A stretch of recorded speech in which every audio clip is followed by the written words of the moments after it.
अनेकदा बर्दापूरला येऊन वेगवेगळ्या ठिकाणी सभा घेतल्या. लोकसभेलाही मी आणि प्रीतमताईंनी सभा घेतली. बोलत बोलत प्रीतमताई म्हणल्या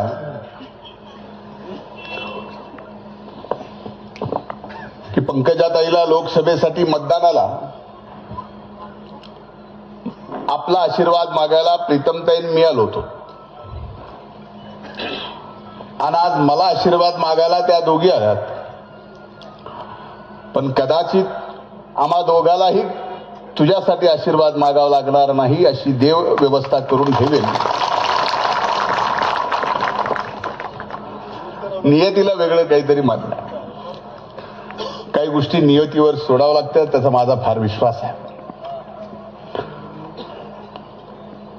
आज मी व्यासपीठावर उपस्थित इथं आणि समोर बसलेल्या सर्वांना एवढंच वचन द्यायला उभा आहे की 5 वर्ष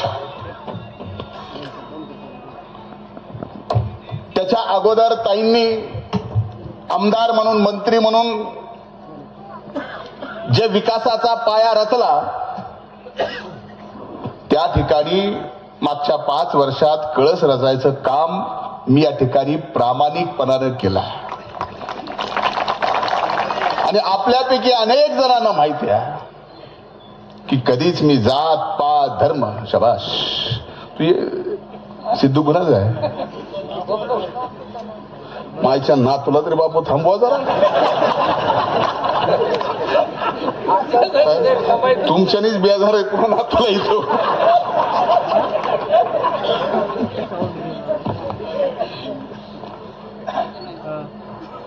बापूचा ना तू इथे.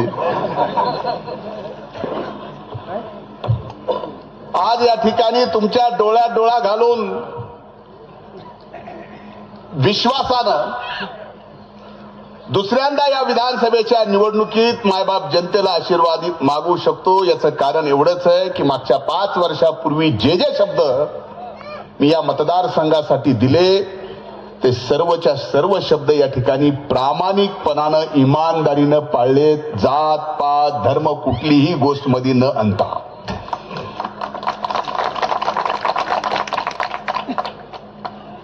ही निवडणूक विधानसभेची ज्यावेळेस लागली महायुती म्हणून या महाराष्ट्रात भारतीय जनता पार्टी राष्ट्रवादी काँग्रेस पक्ष शिवसेना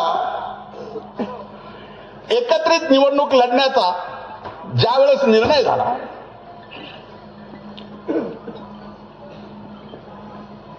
निर्णय झाल्यानंतर स्वाभाविकच मी इथला विद्यमान आमदार असल्यामुळं ताईनं मोठं मन केल्यामुळं मी महायुतीचा उमेदवार म्हणून आपल्या समोर उभा आहे. पण निवडणुकीच्या अगोदर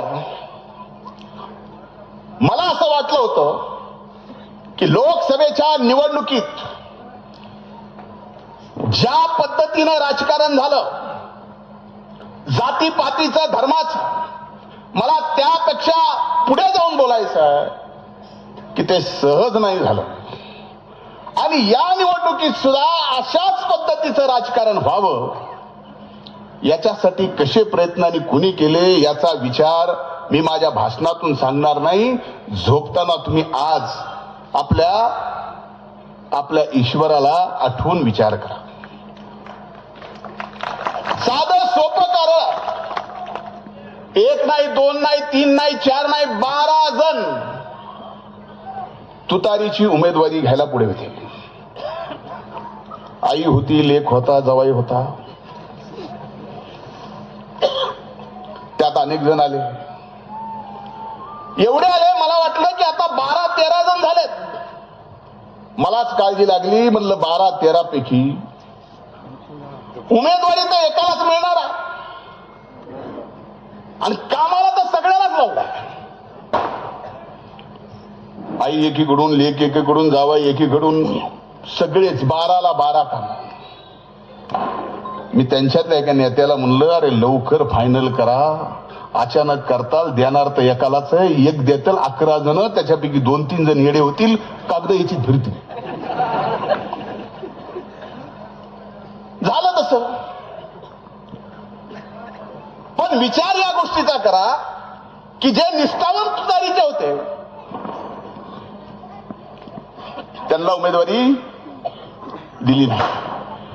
देताना कुणाला दिली? जे बाहेरून आले आणि त्यांना इथं उमेदवारी दिली. आता ती उमेदवारी कशासाठी दिली असेल? तुतारीला जिंकण्यासाठी का पुन्हा या बीड जिल्ह्यात आणि या मतदारसंघात जाती पातीचं, धर्माचं राजकारण अशाच पद्धतीनं तेवत ठेवायचं याच्यासाठी? हे झोपताना विचार करा आणि मग ठरवा की कोण काय करतंय. या ठिकाणी आम्ही विकासाच्या पलीकडं, सामान्य माणसाची सेवा करण्याच्या पलीकडं, त्याची ओळख असो नसो, जो येईल त्याला ज्या ज्या पद्धतीनं करता येईल, जे शक्य असेल ते केलं. पण आता मात्र या निवडणुकीत अतिशय वेगळ्या पद्धतीचा प्रचार चालू आहे. ते काय फार लोक मनावर घेत नाहीत, हा विषय भाग वेगळा. पण मी आज आपल्याला एवढंच सांगितलं, ताई असत्याल, मी असेल, व्यासपीठावर महायुतीचे सर्व माझे सहकारी असतील, आमच्या सगळ्यांची ताकद, मागं असलेले सर्व आणि तुम्ही मायबाप बसलेली जनता, याच्या पलीकडे आमची काय ताकद आहे? अरे मी असेल, ताई असेल, आम्ही नावाला आहेत.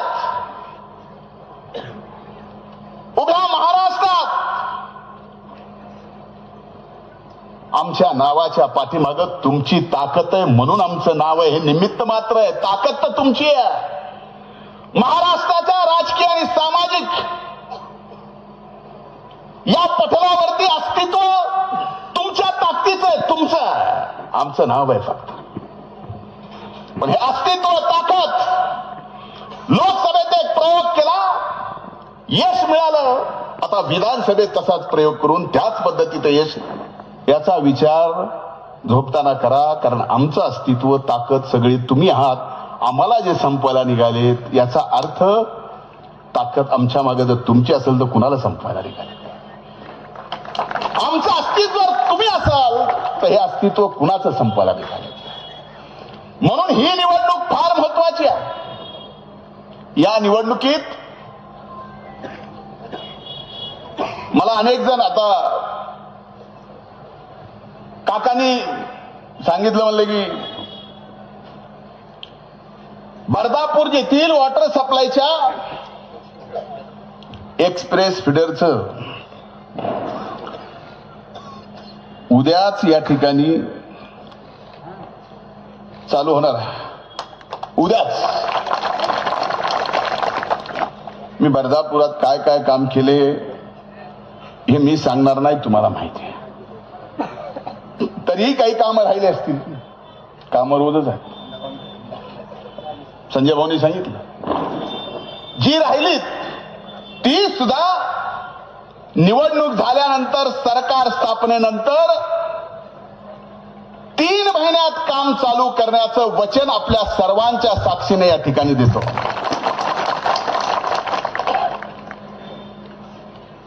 आज मी थँक्यू एवढं.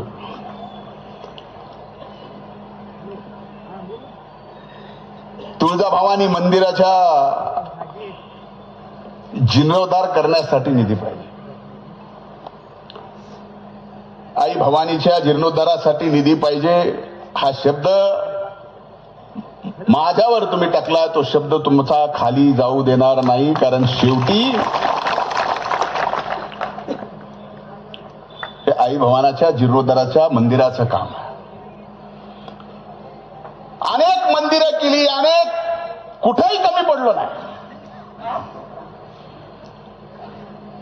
आणि ह्या सगळ्या परिस्थितीमध्ये जर आम्ही, तुम्ही मत देताना सुद्धा या गोष्टीचा विचार करा की जर आम्ही विकास कामाच्या कुठं कमी पडलो असेल तर मत द्यायचंय का नाही विचार करा. तुमच्या आडीनडीला कुठेही आम्ही कमी पडलो असेल तर मत द्यायचं का नाही याचा विचार करा. पण मत द्यायचं का नाही विचार फक्त समोरचा उमेदवार कोण कुठल्या जातीचा आहे एवढं बघून जर करणार असेल, कोण कुठल्या धर्माचा आहे एवढं जर करून बघणार असाल तर एकच सांगतो, जुन्या काळात राजेशाहीमध्ये जसा राजा तशी प्रजा म्हणायचे, लोकशाहीमध्ये जशी प्रजा तसा राजा. काही कळालं? हात जोडून विनंती आहे माझी. ना जातीचं, ना पातीचं, ना धर्माचं. धर्म काय तर सेवा, जात काय तर सेवा. आणि एका दिवसाचं नाही, मागच्या 5 वर्षाचं नाही, 10 वर्षाचं नाही, अनेक वर्षाचं. स्वर्गीय मुंडे साहेबांपासून, स्वर्गीय अण्णांपासून अनेक वर्षाचं नातं, अनेक वर्षाचं.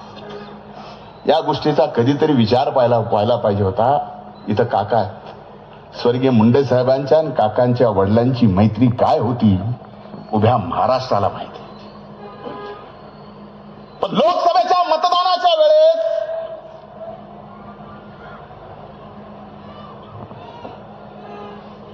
काय झालं माहिती नाही.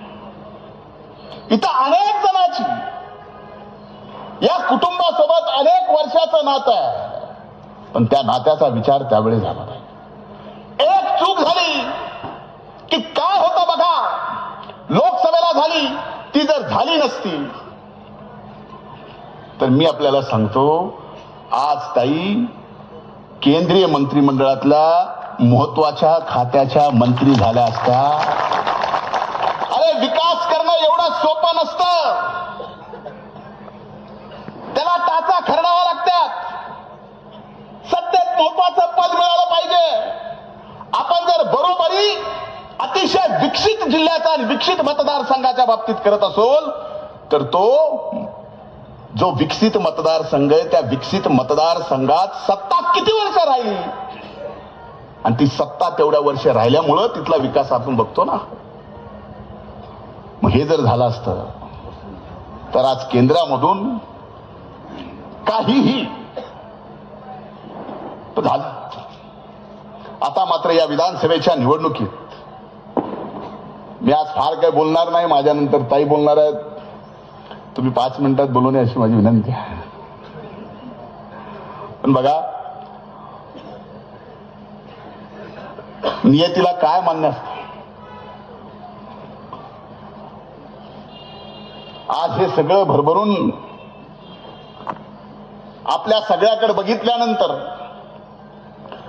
निकालाचं मताचं काय होईल माहित नाही, पण अशी बर्दापुरात भरभरून सभा झाली, याच्यासारखं डोळ्यानं बघायचं समाधान दुसरं कुठलंच असू शकत.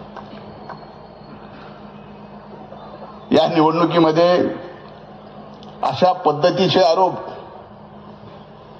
बघायचं कामच नाही. आरोप करावे. मी जर विकास केला नाही तर धनंजय मुंडेवर आरोप करा, लोकशाहीत तुम्हाला अधिकार आहे. मी जर चुकला असेल तर बदनाम मला करायचंय, मला करा, तो लोकशाहीत तुम्हाला अधिकार आहे. पण इथं मात्र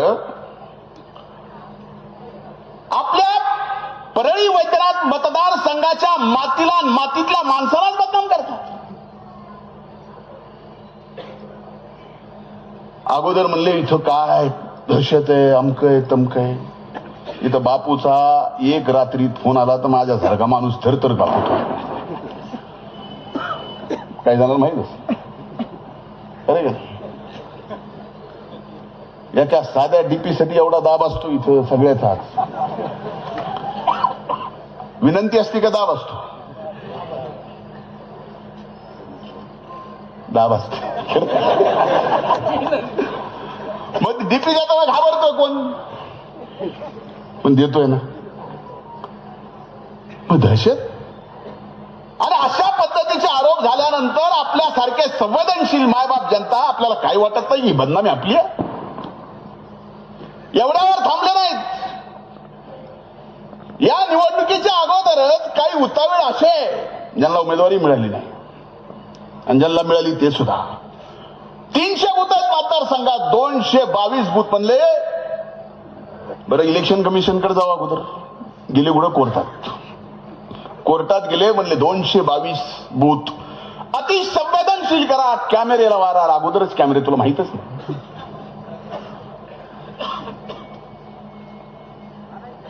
म्हणलं तिथं बंदोबस्ताला पोलीस नको, SRP नको, CRP नको, डायरेक्ट मिलिटरी आणा. कोर्टात गेले, मिलिटरीच. मला सांगा, ह्या 222 बूथ मधली मायबाप जनता जी मतदान करणार आहे, हा तुमचा अपमान नाही?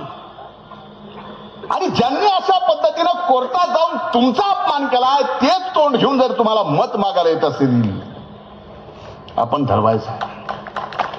अरे माझ्यासाठी हा मतदारसंघ, या मतदारसंघातला माणूस, या मतदारसंघातली मातीतला स्वाभिमान आणि या मतदारसंघाची इज्जत, इब्रत आणि इमान याच्या पलीकडे काही नाही.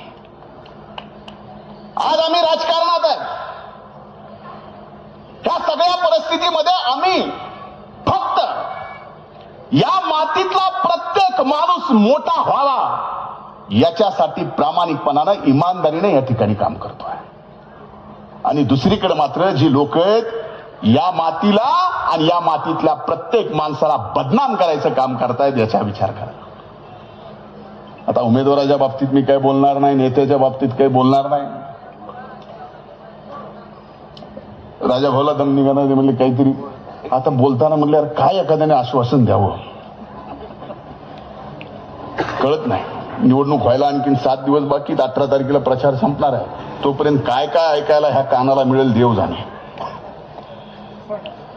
म्हणले निवडून द्या, या मतदारसंघातल्या सगळ्याच पोरांचं लग्न करू.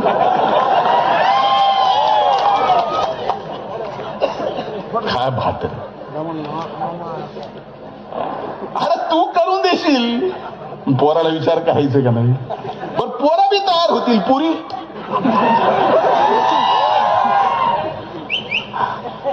आता ज्या पक्षातून आला, तुतारीवर उभा राहिला, त्या पक्षाच्या नेत्याचंच आणखीन लग्न झालं. म्हणजे एखाद्याने काय म्हणावं, प्रचाराचा मुद्दा नसला, काहीच नसलं की काय असते बघा. आजच्या या सभेत बर्दापूरला, बडेगाव, अप्पया बर्दापूर ठीक आहे काका, कळलं. एकच वचन देतो, उतणार नाही, मातणार नाही. या मातीतल्या माणसाची सेवा करायची, याचा वसा कधीच सोडणार नाही. एकीकडे परिस्थिती या निवडणुकीच्या माध्यमातून कुठेतरी बिघडलेली सामाजिक घडी पुन्हा विस्कटलेली व्यवस्थित करायचा आमचा प्रयत्न आहे. कारण या महाराष्ट्राला एक आगळा वेगळा आदर्श छत्रपती शिवाजी महाराजांनी घालून दिला. 16व्या वर्षी रायरेश्वरावर रक्ताचा अभिषेक घालून 18 पगड जाती धर्मातल्या सगळ्या लोकांना सोबत घेऊन स्वराज्य उभं केलं. स्वराज्य उभं करताना त्यांनी ना छत्रपती नाव दिलं, ना शिवाजी दिलं, ना भोसले दिलं, रयतेचं राज्य नाव दिलं. आणि स्वराज्य उभं केला, त्या रयतेच्या राज्यात असा आदर्श घालून दिला. प्रत्येक गावात गावकूस, गावगाडा, त्या गावात 18 पगड जाती धर्म गुना गोविंदाने या ठिकाणी आजपर्यंत प्रत्येकाच्या सुखात दुःखात, कुणाच्या अडीनडीला हे सगळं आजपर्यंत करत आलो का नाही? या बर्दापूरमध्ये सुद्धा 18 पगड जाती धर्माचे लोक राहतात का नाही? आपण प्रत्येक जण प्रत्येकाच्या सुखात दुःखात अडचणीला, कुठल्याही गोष्टीला त्याचा जात धर्म बघतो का? पण मधल्या काळात जी सामाजिक सलोखा बिघडला, ते सलोखा छत्रपती शिवाजी महाराजांनी घालून दिलेल्या आदर्शाला कुठेतरी आपण अपमानित करतोय, एवढं लक्षात ठेवा. 20 तारखेला मतदान आहे. इथून पुढे उजनीला सभा आहे. ताई 4 सभा करून आल्यात,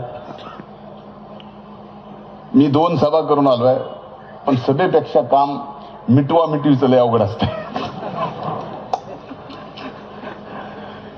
सभा जाणं करणं आणि एखाद्या मतदारसंघातल्या सगळ्या भानगडी मिटवणं ते फार अवघड असतं. त्यामुळे यायला उशीर झाला. एवढंच सांगतो, 1 नंबरला नाव आहे. आजपर्यंत देवाकडं ज्या ज्या वेळेस डोकं टेकलंय त्यावेळेस स्वतःसाठी काय नाही मागितलं. एवढंच मागितलं की एवढी ताकद दे की शेवटच्या श्वासापर्यंत माझ्या मातीतल्या माणसाची सेवा करता यावी. भले मी पदावर असो नसो, आमदारकी असो नसो, मंत्रिपद असो नसो, तुमच्या सेवेत राहावं. अपेक्षेने माझ्याकडे आलेला माणूस कधीच कुठला रिकाम्या हाताने जाऊ नये, एवढीच ईश्वराकडे ताकद मागतो, याच्या पलीकडे नाही. आणि याचा अनुभव आहे आपल्याला. मला जास्त बोलायचं नाही. आजपर्यंत जी सेवा केली आहे ती लक्षात ठेवा. आणि 20 तारखेला 1 नंबरला तुमच्या कुटुंबातला तुमचा धनंजय पंडितराव मुंडे, घड्याळ चिन्ह, आशीर्वाद द्या. खूप खूप आभार. जय हिंद, जय महाराष्ट्र.